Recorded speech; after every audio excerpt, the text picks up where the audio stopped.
আসসালামু আলাইকুম দর্শক, আশা করি সকলে ভালো আছেন।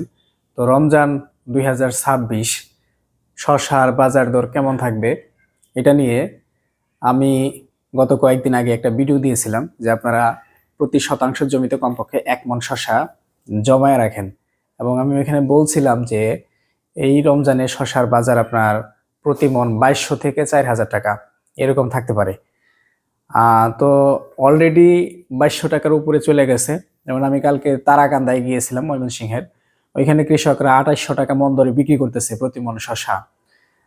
তারাকান্দা, ময়মনসিংহ। তারপরে যে আমাদের লক্ষ্মীপুরের একজন কৃষক আছে, উনি কালকে আমাকে জানাইলো ওনার এলাকায়ও 2800 টাকা মণ শসা। তো আজকে হচ্ছে রমজানের আগের দিন, আগামীকাল এবং পরশু এবং তারপরের দিন, মানে পহেলা রমজান, দ্বিতীয় রমজান, তৃতীয় রমজান, এই 3 দিন সাধারণত শসার সর্বোচ্চ দাম থাকে। আজকেও ভালো দাম পাবেন আপনারা। তো আমি ধারণা করতেছি যে শসার বাজার মানে কালকে, পরের দিন এবং তারপরের দিন, মানে এই কয়েকটা দিন আপনার 3000 থেকে 4000 টাকা এর মধ্যে থাকবে। খুব সম্ভবত 3500-3600 টাকা এমন বাজার থাকতে পারে বেশিরভাগ এলাকায়। এবং কোনো কোনো এলাকায় আপনার 4000 টাকা বা তার বেশিও উঠা যেতে পারে। এখন কেন এমন হইতেছে বা এত দাম কেন, এটার অন্যতম একটা কারণ হচ্ছে যারা রমজান টার্গেট করে শসা লাগাইছিল মোটামুটি 60-65 দিন সময় হাতে রেখা, বা আমার ভিডিও যারা দেখছে, আমি যে টাইমিং করে দিছিলাম এই টাইমিং এ যারা লাগাইছিল, এদের ক্ষেত্রে যে বিষয়টা ঘটছে সেটা হচ্ছে যে আপনার জানুয়ারি মাসের শুরুর দিকে একটা শৈত্যপ্রবাহ আসছিল। হ্যাঁ, এই শৈত্যপ্রবাহটা মোটামুটি আপনার 1 সপ্তাহ 10 দিনের মতো ছিল। মানে আপনার গাছের যে একটা সুপ্ত অবস্থা থাকে না, যে আপনার হচ্ছে আহ, যে অবস্থায় থাকলে গাছ বাড়েও না কমেও না, মানে ছোটও হয় না বড় হয় না। তো হচ্ছে আপনার এই জানুয়ারি মাসের শৈত্যপ্রবাহটা আপনার এই গাছগুলাকে এই পর্যায়ে নিয়ে গেছিল। আপনার হচ্ছে এটা না বাড়ছে না কমছে। ওই শৈত্যপ্রবাহের আগে যতটুকু ছিল, শৈত্যপ্রবাহের যে 1 সপ্তাহ 10 দিন এই সময়টাতে ওই অবস্থায় ছিল। এখানে দেখা গেছে যে মোটামুটি এই শৈত্যপ্রবাহেই মানুষের গাছগুলা 10 দিনের মতো পিছিয়ে গেছে।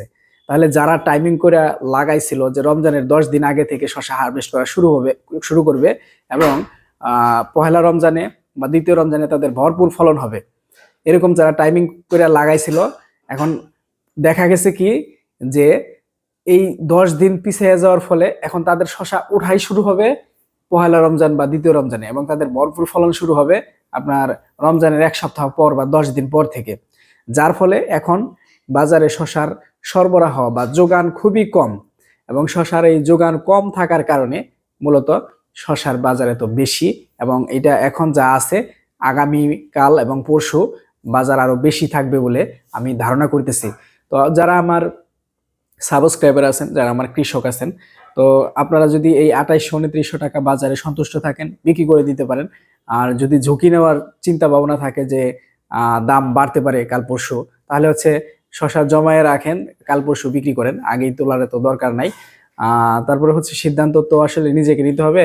যদি বাজার বাড়ে বেশি টাকাটা আপনিই পাবেন, আবার যদি বাজার কমে সেই লসটা আপনারই হবে। এই জন্য সিদ্ধান্ত আপনার নিতে হবে। তবে পরিস্থিতিটা কেমন হইতে পারে আমি শুধু সেটা আপনাদেরকে একটা ধারণা দিলাম।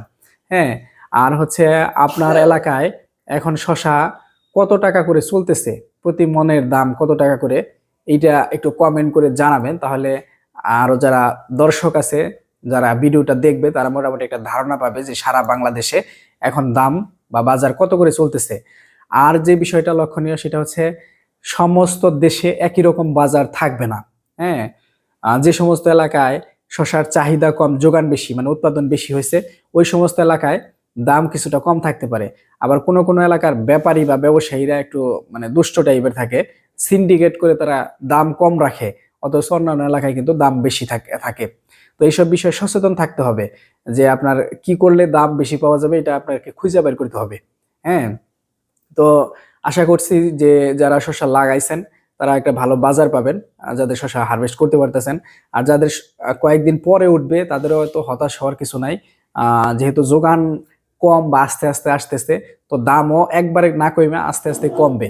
তবে আহ, আহ, এইবার আমার মনে হয় যে দাম মোটামুটি ভালোই থাকবে, একেবারে কমবে এমন মনে করি না। যারা শশা চাষ করছেন আপনারা ঠিক মতো পরিচর্যা করেন। আর যাদের জমি ফাঁকা আছে এখন আপনারা বেশি বেশি সবজি লাগাইতে পারেন, তাহলে সেগুলোর একটা ভালো দাম পাওয়া যাবে ইনশাল্লাহ। আর এই মুহূর্তে কি কি সবজি লাগানো যাবে এটা নিয়ে আমি কালকে আরেকটা ভিডিও দেওয়ার চেষ্টা করব। সেই পর্যন্ত অপেক্ষা করেন। ভালো থাকুন সবাই। আসসালামু আলাইকুম।